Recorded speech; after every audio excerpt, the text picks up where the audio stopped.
All right, got Group B here.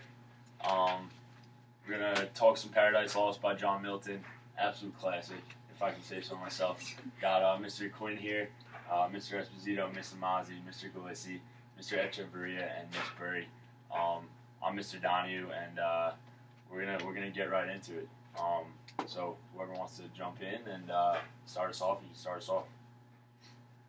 All right, I'll go first. So why does the serpent go after the wife for eating the apple? Does he know something we don't? Does he know that she's weak? Something along the lines of that. Right. I know what you guys are thinking. I definitely think that the serpent went towards Eve because he saw Eve as kind of like innocent. It talks about there's a specific part. I'm not sure where, but I know there's a part where he's stalking her and he sees that she's an easy target, and he knows that he really isn't able to attack Adam because he symbolizes more strength and more pride.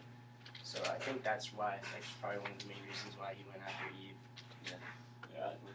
I think maybe, I don't know if maybe the serpent knew that, the instructions not to eat from the tree were given directly to Adam, and then they were kind of relayed onto Eve. So maybe the thought of that knowledge, that information being secondhand, kind of gave him a little access to trick her. Easier than to trick Adam. Definitely. I think he, going off that, is he knew he wasn't going to trick Adam. He had the information from God. His only chance was with the wife, Eve. So I would say it's probably easier for the serpent to convince Eve, who never had that interaction with God, as opposed to Adam, who had this, this holy interaction. Like when God tells you something, you're probably very, very keen to stick to what He says, as opposed to the serpent, who you can kind of paint the image of God in her head in his own way, and clearly he can successful, tainted image, and shoves into the eating fruit. So maybe he had, Satan had to go after Eve. In that, that was the only way to get both of them. To trick both of them. Because if he just went after Adam, maybe because Eve was not fully willing to, listen to whatever Adam had to say, and she was willing to do her own thing, she then would also be willing to be like, no, I'm not going to eat from the fruit, that doesn't make any sense. Whereas if she went with, if Satan did just enough to trick Eve, knew that Adam would fall too, because really just Eve has more power over Adam than Adam does over Eve, and that, from that perspective, that throws the wrench even bigger and creates more complications. That while someone may be physically strong, but it's showing that Adam doesn't have that, almost fortitude to stop that sort of thing, where he could wrestle the snake and what have you, whereas was Eve, Satan had to be cunning, had to attract what was in the mind and something deeper, because Adam could be easily swayed by her female charm. Yeah, I definitely agree. I feel like if Satan knew that she was created afterwards, it kind of was second in command, but Adam did have a soft spot for her. That would have been a good way to take both of them out. I think it also has something to do with maybe Satan thought that or predicted that Eve would want power because she did come secondary. So that was maybe his way of it was almost like a little, I don't know. It was just easier for him to kind of persuade her because he talked about, the serpent told her about we'll have more power and all that stuff. So you'll be more knowledgeable than Adam. So I think it's funny to see there are a lot of parallels that you can make to modern day relationships, kind of. And I know we spoke yesterday about the wife being mad at the husband. Adam made the wreath of flowers for her, and kind of going off what Miss Namaze said. At the same time, it's always viewed as kind of the wife can not deceit, but persuade the husband into doing something that he doesn't necessarily want to do, but because of that bond of marriage and love and lust, he usually ends up doing it. But Ms. Mazzi, did you have a question in mind? I did. So my question is, why did Milton focus so much on Adam and Eve's relationship in chapter 9? Why did he devote an entire chapter on talking about their relationship and like how what Adam thought when he saw Eve the first time after she ate the fruit, and why did Genesis pretty much like not mention that at all? They just jumped straight into God's reaction towards them eating the fruit. I think the Bible makes it pretty simple, and Milton is obviously telling us that it's not that simple. I mean, there's a lot that went through it, a lot of deceit. Adam wasn't too happy about it, and I think he wanted to show that. I think focusing on the relationship between the two of them makes it more relatable to us, because for the past couple of classes we've been talking about like why people are attracted, like why are people attracted to power or like the bad boy or whatever, and I feel like incorporating that into the relationship between those two makes it more human and makes it more relatable. That's what. No, I was just gonna say. I mean, like, I guess, like, since the Bible is like, you know, the foundation, but it's so, like, it's such like that's like where we come from, but it's only such text. So like, he's basically, or Milton is trying to like give as much detail as possible as to why, and just to like explain the relationship between the first man and the first woman. I guess like he probably saw that as extremely important.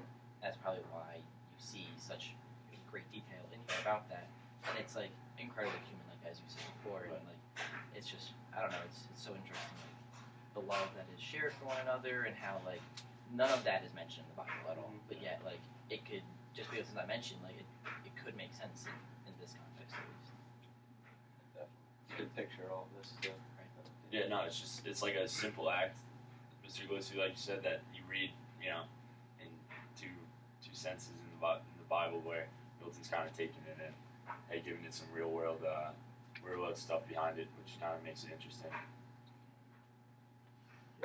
I think that. When I thought of the question, I thought about how like he was trying to get us as the readers to really like, take in and understand what he's about, the reason why he makes his writing so difficult, and it's like the end of the book, so I think that's his way of kind of like wrapping everything up in a way and like allowing us to really understand like why we are the way that we are today, like men and females, relationships, marriage, and all of that stuff. So. I think it makes it that much more compelling, because I think with the Bible having it be men and women and it goes so fast, you can just kind of say, oh well, a guy's just being a guy, a girl's just being a girl. But I think when the conversation's drawn out in the way that it is, I think it could be either one. I think, at least for myself as a man, I could put myself in Eve's shoes and understand that, you know, I've come in second place before, or third, or, you know, felt like I've been an afterthought. You know, I would much rather want to be first and have a good, genuine relationship with power or whatever. And then there's that struggle there. And I could just as easily put myself in Eve's shoes or Adam's, and seeing someone I love and who I care about, not wanting them to put themselves at risk. And I think that's what makes it even better in this point in seeing this conversation is you get both, and I think it shows that these feelings and these thoughts, they're not just ascribed to one gender over another, where it could be thought of that way when you just read it so scripturally and so quickly. I think also, like, the whole book 9, obviously this happened before God comes into the picture, so I think it's, like, clearly, it's almost like a very innocent relationship. Like, clearly they did wrong, but, like, as the reader, you, like, empathize with them, and, like, you're always happy with them, they're in love, everything sounds great. Adam's making the wreath for her, and, you know, she said she can't picture Adam with anybody else, so you're really connected to Adam and Eve, and, like, you're sympathizing with them, yet we know, without reading it yet, that God's going to come into this and then punish them. So, like, it's like you connect to them so much, you feel for them, and it's almost like the love that God has for all of us, regardless of they did wrong, we know what happened at the end, but that was probably, you want to really emphasize that relationship. You know, I think we said there, because you mentioned that God's coming to punish them, and as far as they understand, at least, is their punishment is going to be death. Yeah, right. So in with that immediate threat of death, like, this is what they're going through, and I've never been close to death, but I can only imagine that with the immediate threat of death, like, what am I thinking? And it almost makes it when we talked about class the other day of how they lustfully embraced one another with that immediate threat of death. They're doing the thing, I guess. I mean, they're doing the thing that comes the most naturally to people, is to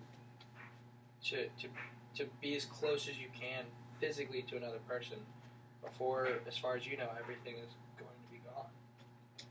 I also noticed at the end of book 9 how the relationship between Adam and Eve is very similar to man and female. When you get into an argument or there's tension for when you do something wrong, I saw how they like started blaming each other for it. They're like, "How are you to blame me? You know, it was your fault for letting me go," kind of thing. I thought that was very realistic because in the real world you tend to blame things on the female blames things on the men. Yeah. So I thought that was interesting. It was very realistic. Yeah. Versus Genesis where there's absolutely no detail.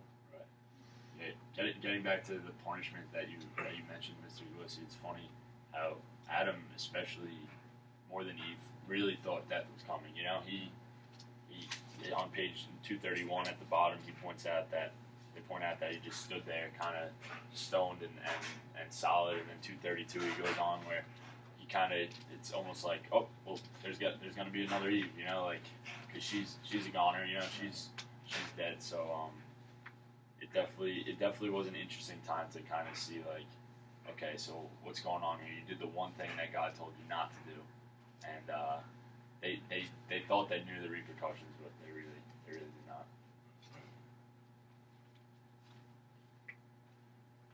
Oh, that's my question.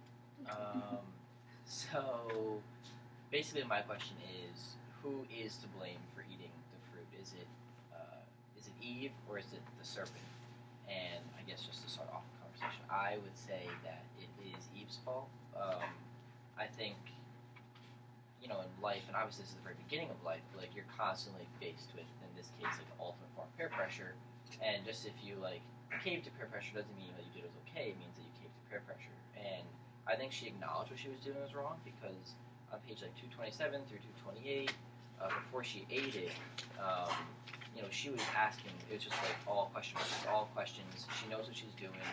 And then, like, if she was able to understand that, yet she acknowledged the temptation, like, then she should have had the ability to say no, but she didn't. And then, obviously, pass on to Adam, and then do it. But, like, that's what I would say. I'd agree with you as well because I think in the beginning it was all, her idea to go off on her own and be by herself. She didn't really want to hang around with Adam, so by her just exposing herself to the unknown, I guess she didn't stop to think, okay, there's a possibility of me falling into evil or something. So that also makes it more, I guess, her fault than the serpent's. I would kind of blame both Adam and Eve for it because there was a reason why Adam was so protective over her for such a long time, and so I think him letting her go, it almost goes back to, we just discussed this in class, how like they were just curious. They were both curious about what's out there, what's beyond what they're exposed to already. And so I just kind of think it's Adam and Eve's fault because it almost goes back to Adam being curious about what's so special about this fruit from this forbidden tree. Because he did take it from her after all. Yeah, they were like obviously very connected and he was going to do what she wanted him to do. But at the same time, I think it goes back to him wanting to know as well. Wait, did you say Satan or Adam? The serpent. So either Oh, the serpent. Right. Yeah. Yeah, there's blame. It's all on you. Oh, yeah, I think everybody gets a piece of the blame pie. I don't know. Like, part of me just really wants to like blame Satan because, as the phrase goes, "It's fool me once, shame on you; fool me twice, like shame on me." But like he came and pursued her and stalked her, and she. I mean, to me, it feels like as if Eve got robbed of paradise, and when someone gets robbed, you don't blame the person being robbed; you blame the robber. And at this juncture, he's sitting there, he's tempting her, he's filling her head with essentially like half-truths and lies to the point where, like, yes, she gets convinced, but also part of it is she doesn't know any better because when you get towards the end of book 9, around line 1062 between 1070, there's that point in there where Adam and Eve are talking with one another, and Adam is the first one to recognize it, and that paradise was, or, let me find it.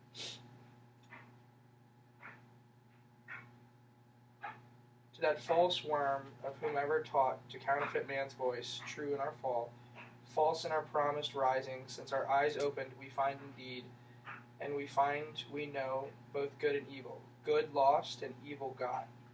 Bad fruit of knowledge, if this be to know, which leaves us naked, thus of honor void, of innocence, of faith, of purity, our wanton ornaments now soiled and stained. And it goes on. But just, like, before this, they were fine, and she didn't know what evil was, and now she does. It's like the kid who gets bullied for the first time. He thinks everyone's his friend. And you don't blame the kid for wanting to do something new. You blame the kid who knows better. And at this point, I think that's Satan who's just going around trying to make the world burn. Yeah, I think your comment about like giving into peer pressure and like you knowing it's wrong but giving in anyway kind of thing.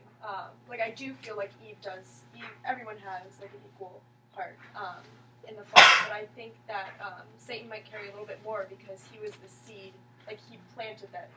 He was the one who had the idea and then infected everyone else. So I feel like the person who like came up with it on their own has maybe a little bit more weight to it. And then Eve fell for it and she thought about it, like figured out like the pros and cons and did it anyway. And then same with Adam.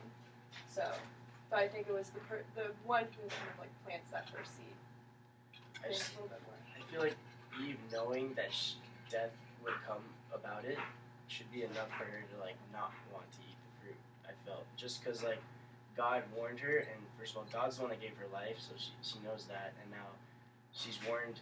You know, you're gonna die if you eat from this fruit. I felt like whatever the serpent would have told me, I kind of just would have stayed away from it. Like like I don't know. That's why I feel like it's her fault because in the end she made the choice.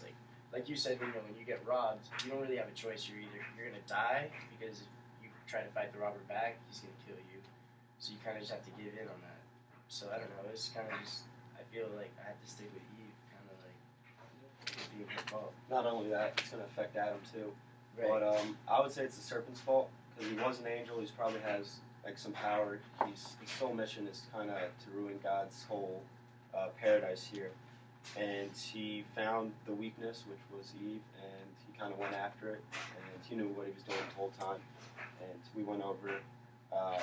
He told her everything she wanted him to hear, and that was that. I think, I want to get back if we can.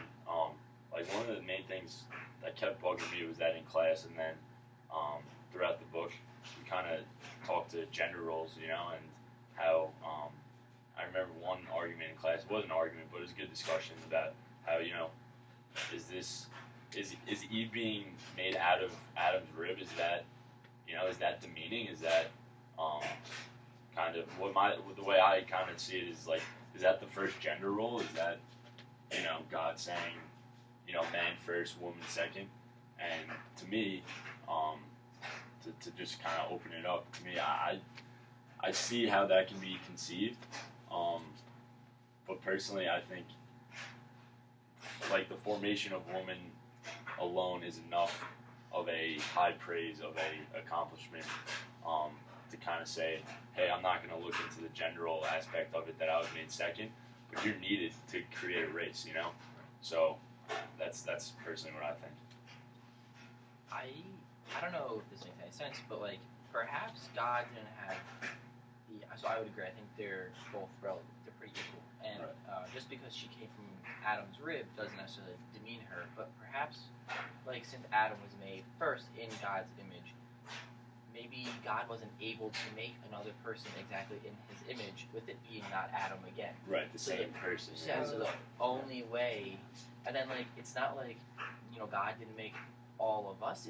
We made through people through it. Right. Obviously he did, but like we come from other humans. We didn't come directly from God. So perhaps that was the only way to create this order of society was by creating Adam in His image, and then Eve through Adam, which is also in His image. So like that was just it had to be done. Yeah, it's like we all know how to create humans, but right, no, but seriously, being a woman is just as important as being a man in that case. So I think when you look at it that way, there's nothing, lesser about a woman. I think it's just a screensaver, guys. Hopefully, we're still going. Yeah, we're still rocking. Right. No, but I just think, you can't have salt water without salt and water. So it's not like, salt is any. I know that's a weird analogy, but salt is any less important than water in that case. So that's just the way I look at it. I think it kind of makes it more special rather than like demeaning or like degrading for women, just because like God created all of like animals and all this stuff just out of nowhere pretty much, and then I think this was God's way of kind of making like that connection between man and woman too. Like we all obviously you were attracted to the opposite sex and all that stuff, and I think that's where it all began. Yeah. Just because we're like a part of each other in a way from the beginning. So. And God wanting to start that relationship, and Milton goes through a whole chapter about explaining that relationship. So that's kind of interesting how God wanted that relationship to happen. I kind of want to go back to Adam and Eve eating from the fruit and who's to blame kind of thing. So the title Paradise Lost, I look at the word paradise and I kind of think of paradise for the human species, like the world. I think of Adam and Eve, their paradise before they made the mistake. So I'm wondering what you guys thought as to what paradise is actually referring to, like what you guys thought it might be. Is it because of the accident that now our paradise is lost, or is it Adam and Eve's paradise that's lost because of their own mistake? I don't know what you guys thought. Tying it into Genesis, I thought would be an interesting topic.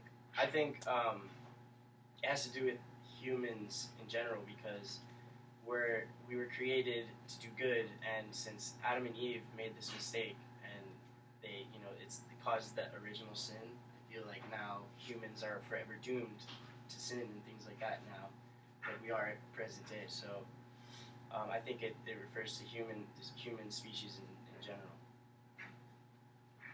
Yeah, I agree with that, because if they didn't do it, I feel like someone eventually would have came along and done it. So, but we don't know.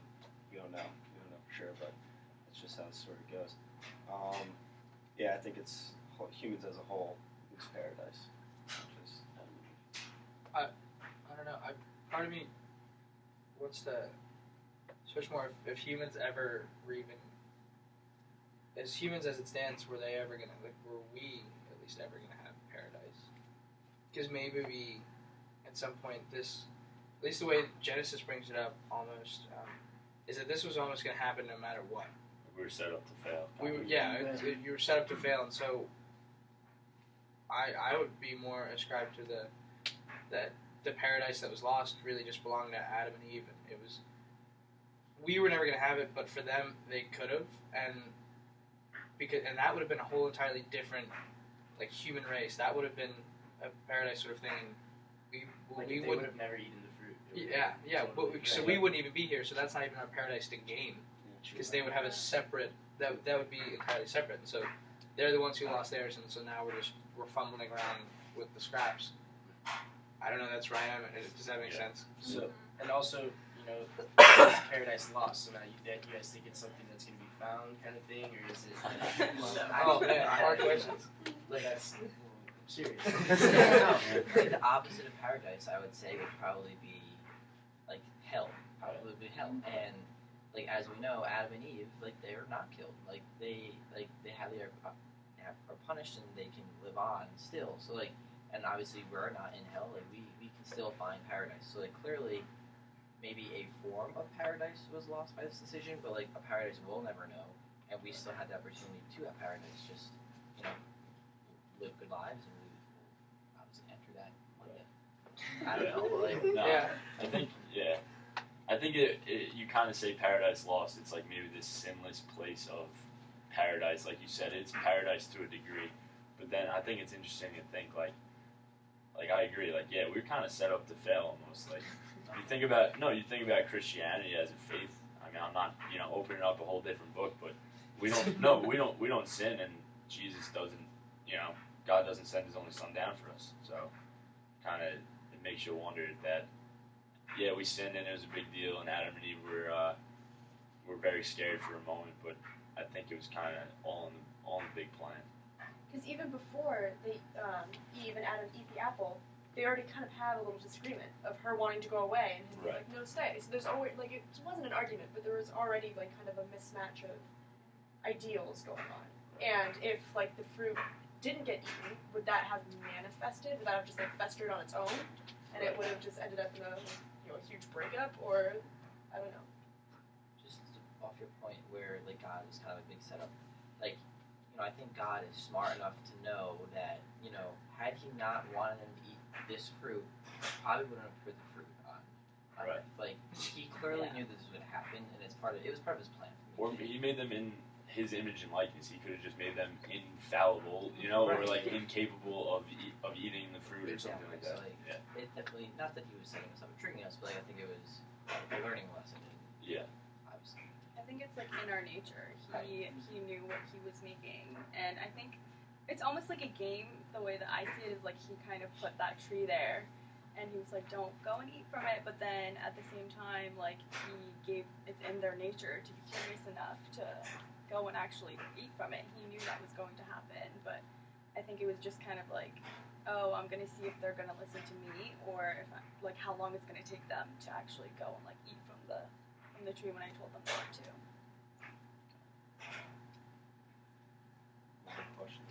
Spray, do you have anything burning your desires? Well, what you were saying, how, like, eating the fruit would, like, it was up to us to, like, choose the fruit or not, and I feel like going back to God creating that relationship, like, He put the tree there to, like, kind of ignite that, like, building of that relationship and kind of having their own, like, mental thought processes and going at, like, the same problem different ways and creating individuality between them.